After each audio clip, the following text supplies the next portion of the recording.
Opisyal nang nilagdaan ng Pilipinas at Canada ang Status of Visiting Forces Agreement na magpapalakas pa sa defense cooperation ng dalawang bansa.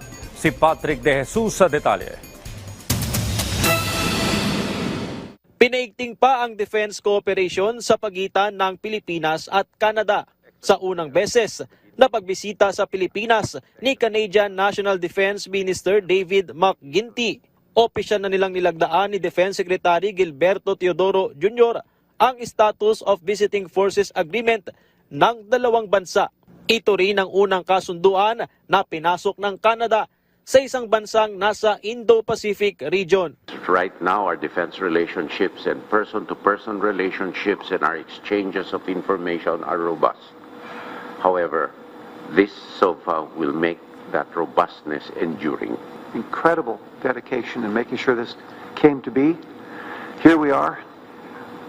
We are looking forward to moving quickly to be able to build on the relationship we've got and to make even further progress.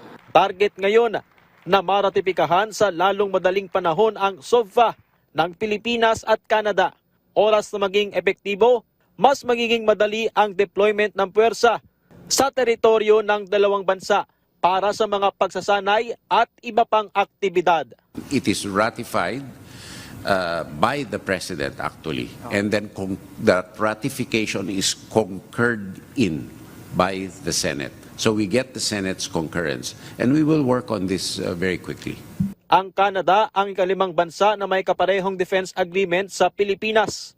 Patuloy naman ang negosasyon para maisapinal ang SOFA sa France, habang una na ring nagpahayag ng intensyon ang United Kingdom.